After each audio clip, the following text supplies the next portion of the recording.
Today, we're on the Makah Indian Reservation doing some Sasquatch investigating. For hundreds, possibly thousands of years, the tribes of the Pacific Northwest have been interacting with Sasquatches. Evidence of these interactions can be found in the mythology and stories, and there also have been some recent accounts. One of the tribal members we interviewed here has some very compelling evidence, but first, we're going to listen to a story from a Makah tribal elder.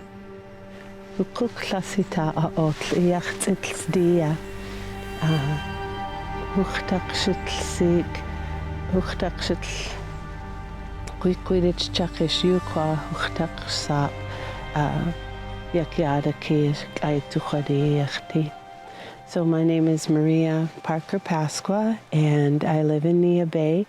From Nia Bay, the village of Ozette, and I'm learning Makah. I also teach Makah to youth and adult classes. Hello, my name is Weelub Daryl Markiston. Come from Ozette. I'm Makah Indian. Yeah, we were wondering, has Sasquatch been with the Makahs for hundreds and thousands of years, or what's the relation between Sasquatch and Makah people? So Sasquatch stories have gone back years and years and years. I don't have a time frame on it, but as long as we've been here, which our ancestors say since the beginning of time, this being has also been here. And his name is Tsetsawaksith. That's what we call him. Tsetsawaksith means one eye, because apparently there must have been one that just had one eye. And then the whole group of them became known as Tsetsawaksith, one eyes. Do you recall any stories? Yes, there's a number of stories, but the one that I think really represents connection with our tribe is the one I can tell you. So a long time ago, the people were, it was time for smoking the fish, so probably fall time. They were getting the fish ready, and it was when they hard dried the salmon, and so they're filleted out and braces put in them, sticks put in them, and then hung in the smokehouse to dry.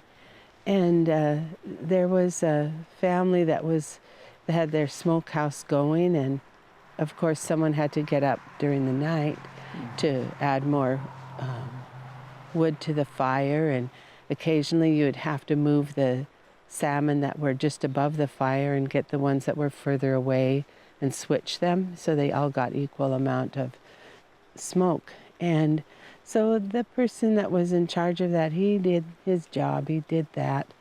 And the second night, when he went out to add fire, he noticed there was like a whole row of salmon missing. And he thought that was strange, because usually people respected one another or didn't steal. If you stole, that was really low, and it was just not considered a good way to be. And they couldn't believe someone stole some of their fish.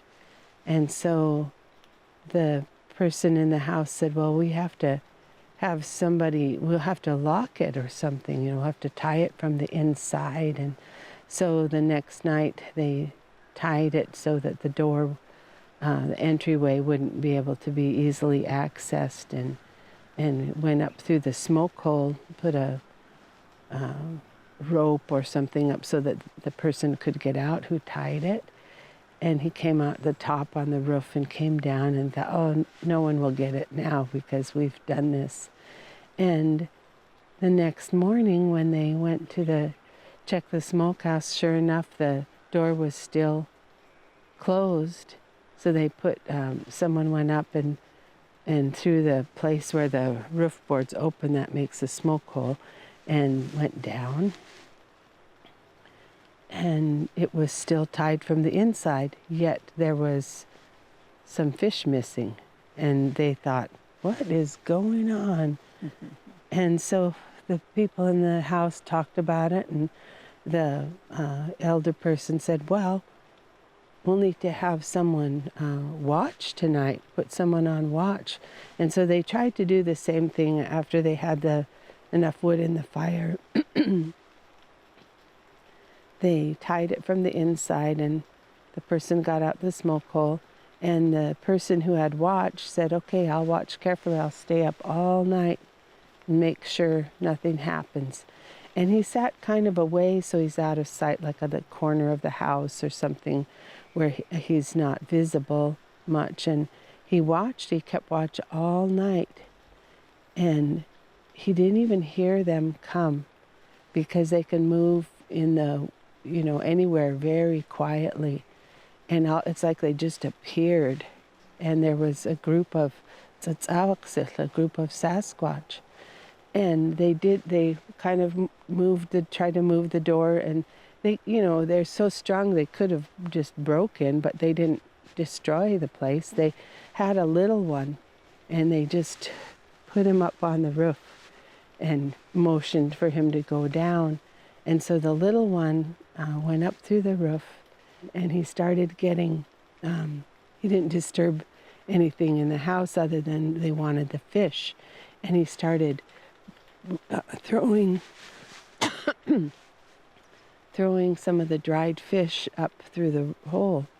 And so the Sasquatch would get it, and when they got kind of a pile of it, they had him climb up again, and they helped him down, and they took off. But they used the little one to go in the smoke hole, because they were huge and heavy, but the little one could do it.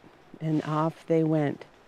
And so the person who was watchman, he didn't try to stop them. There was a whole group of them, and he just observed what they did. And the next morning he told everybody, he said, well, I see who's doing this. He says, it's Awaksil people. And he says, they just want our fish. They didn't damage anything. They put their little one through the same hole we went down in order to tie it from the inside. And he threw the fish out through the hole, and they gathered it up and took it away. So everyone thought, well, they must like our fish. And what can we do? How can we do this?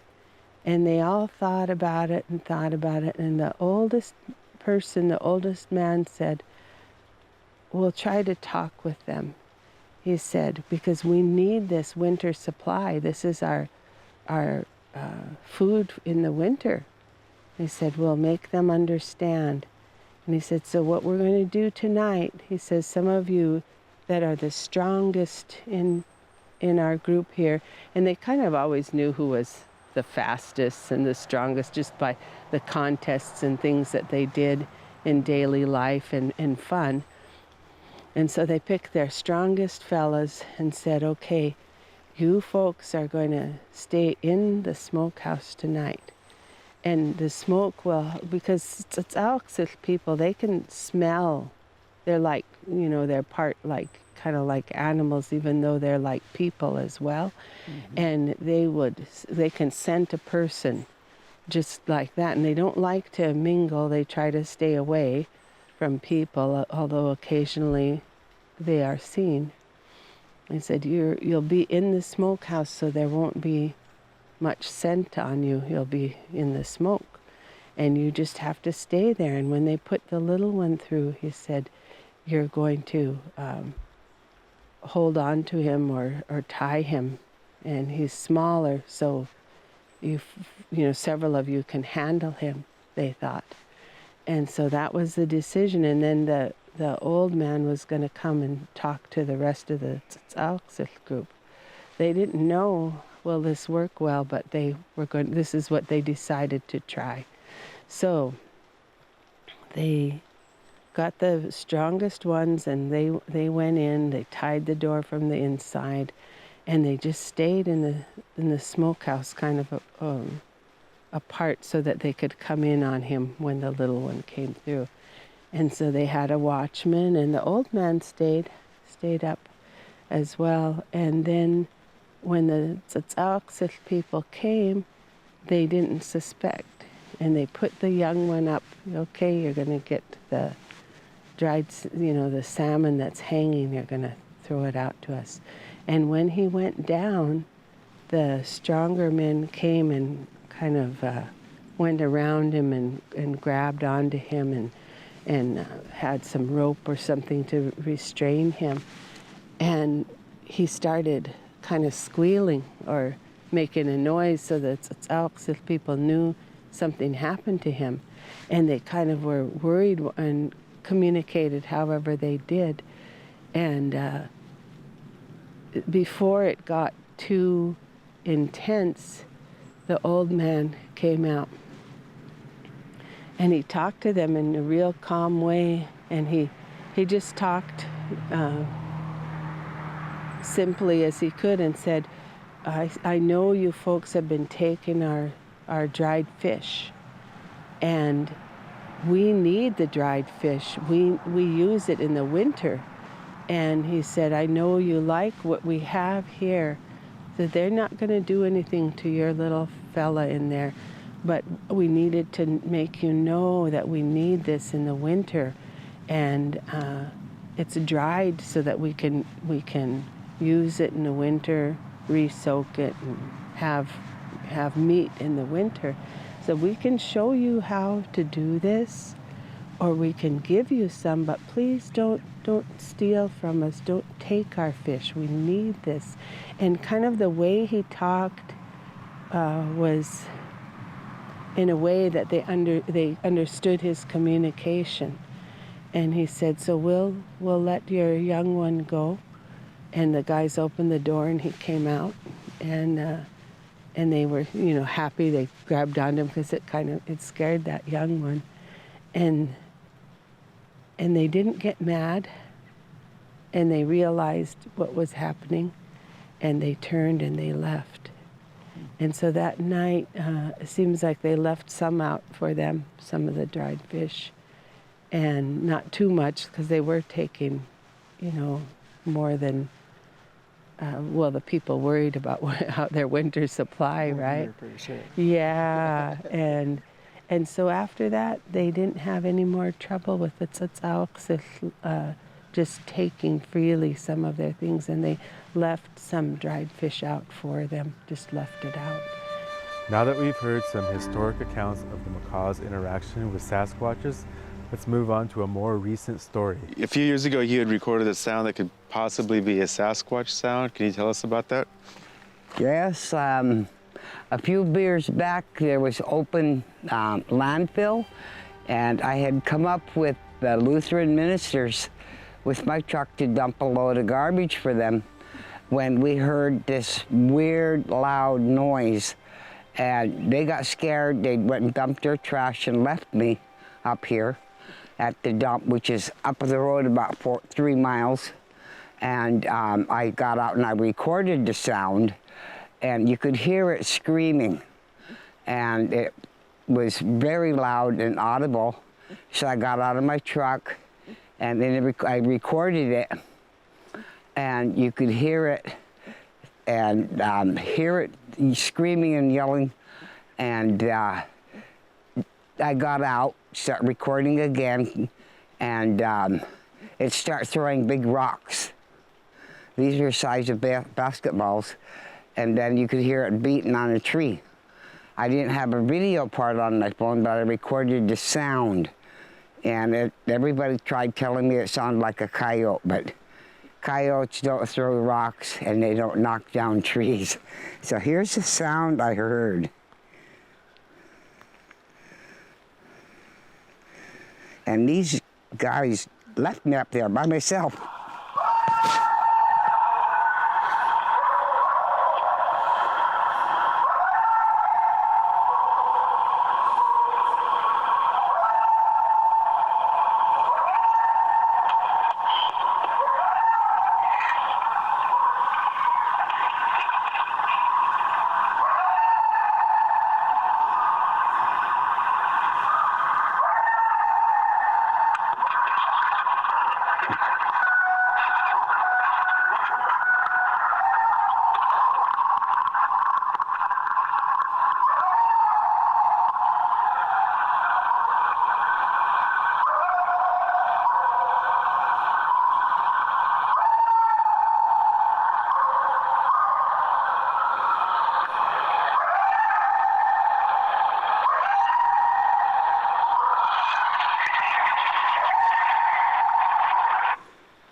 And that scratchy sound is where the rocks come rolling at me.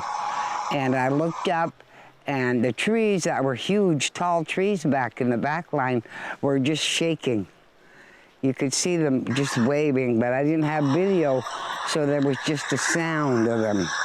And it continued screaming. And then when I got out of the truck, you could hear the bells go off in my truck, and then you could hear more of the gravel where the rocks were being thrown at me again.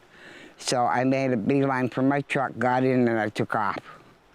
And we came up there later, and it was still there. Several people went up there, they found tracks, and way up in the tree, about 7 feet up, they found hair, and they found a little animal that had been ripped apart. I sent the sound off to somebody else, and they verified that, yes, it was a Sasquatch. But, So, have you always been a believer in Sasquatch? yes, we grew up believing in them. When we were little girls, my sister and I run into one back at Educket, and just terrified her. I had to bring her home, pack her home, because she couldn't walk. She was so scared. And it was a smaller one. It wasn't full grown. And then in the late 60s, there was an airman that was coming home back to his hotel, because he was out here TDY, and had left the base and was coming in, and something big crossed his path, and just 3 steps was across the road and up the hill. So he went to the NCO club, called for help, and my uncle Spencer McCarty at the time was a police officer. So we went out there with him, and there was big tracks. They were over 12 inches. The biggest part was 18, and 5 inches or so at the heel, and 7 to 8 inches at the toes. And we could see where it had gone across. And you could hear that loud screaming similar to this one, where it had gone up and over that hill. And so, yes, I've always believed that there was a Sasquatch. There's been legends of them. We grew up hearing stories about what they did, and including one my grandpa used to tell us about, that they had big, huge smokehouses, but they'd notice that they'd be riffled through. So they thought, well, we're going to see what's happening. And they left one guy in there overnight. And pretty soon they could hear this roofing, because they were just slats hanging down. And they had opened it, up, and lowered a small child one down. And they said a small hairy boy start pulling down the fish. And so they caught it and told him, you know, we can't have you doing this. This is how we live. And they wouldn't talk back, but they realized that they could sense what they were saying. It was mind. And so they said, we'll give you this if you'll just leave us alone. So they gave them a bundle of their smoked fish and some of the other dried meats they had. And when they came out the next morning, they found 2 fully dressed elk hanging in the tree. Wow. Yeah. So how has Bigfoot been perceived by the Makah tribe? Is it like a menace, or is he just something that maybe lives in the woods, or? It just seemed to live in the woods. They seemed to leave it alone. It didn't bother them. People would hear about them being out there, but they didn't go after it. They didn't try to study it. All they did was let him be. And if they heard him out there, they moved away. They'd go somewhere else. It wasn't a menace, except for in cold winters when there was no food. Then they'd come in and kind of help themselves. But for the Makah, it wasn't a problem.